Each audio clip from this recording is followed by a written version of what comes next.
Hey Southeast, I hope you are doing well. Right now on Sunday mornings, we are going through the Gospel of Luke, and I love this Gospel. And one of the reasons that I love Luke's perspective is that he shows that Jesus' ministry was really for people. It was for specifically the outsiders. So in Luke's Gospel, we see very clearly that insiders become outsiders, outsiders become insiders.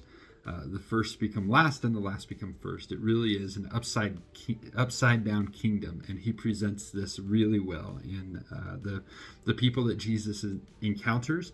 And even starting out right after Jesus is tempted in the desert, he goes into the synagogue and they ask him to read from the scroll, and he chooses the scroll of Isaiah, and he reads this.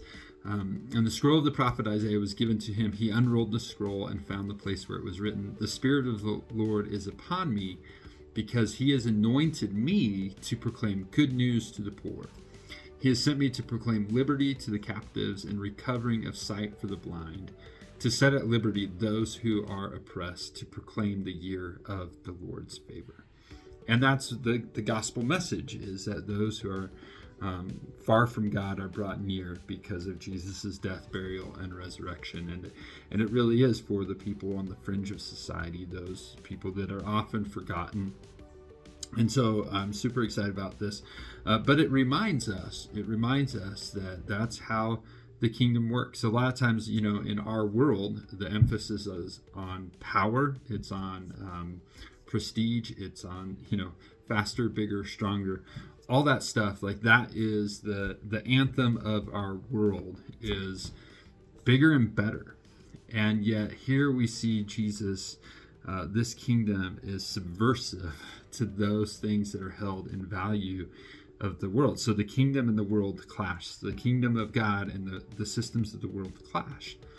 And one of the things about that is I love how Richard Foster brings this out in his book, The Celebration of Discipline. He talks about how this spiritual life, this kingdom life, is not just for the elite, it's for everyday people. It's for people like you and people like me who are just trying to live life and to honor God. And so I love this quote I want to read to you. He says, "We must not be led to believe that the disciplines are only for spiritual giants and hence beyond our reach, or for contemplatives who devote all their time to prayer and meditation. Far from it. God intends the disciplines of the spiritual life to be for ordinary human beings, people who have jobs, who care for children, who wash dishes and mow lawns. In fact, the disciplines are best exercised in the midst of our relationships with our husband or wife, our brothers and our sisters, our friends and our neighbors." So again, Richard Foster brings this out. This kingdom life, this spiritual life, it's for normal, everyday people. It's for those on the fringe. And in fact, going on a little farther in the Gospel of Luke, Jesus has this confrontation with the Pharisees. Of course, he has many confrontations with the Pharisees, but there's one. They're asking when the kingdom of God will come, and he answered them. This is Luke 17:20. He says, "The kingdom of God is not coming in ways that can be observed, nor will they say, 'Look, here it is,' or 'there.' For behold, the kingdom of God is in the midst of you." And so we see that not only is the kingdom for the outsider, but the kingdom is, it's subtle. It comes in places where you least expect it. And so my hope and my prayer is that this week, as we're thinking about the Gospel of Luke and how it is for the outsider, that we don't think of the kingdom as coming with these huge, the fanfare and everything, but it really is. It's when we love our neighbor as ourselves. It's when we forgive. It's when we do all those things in the Sermon on the Mount that we get to experience, we get to taste the kingdom.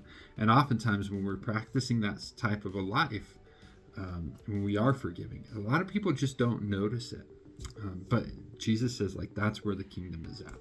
And so my prayer for you this week is that you would be able to taste and experience the kingdom in a powerful, simple way. Hey, we got a couple things coming up that I want to make sure that you know about. First up, this Friday night, we have a student ministry movie night. I think they're watching Wall-E. That's going to be a great time for our junior high and high schoolers.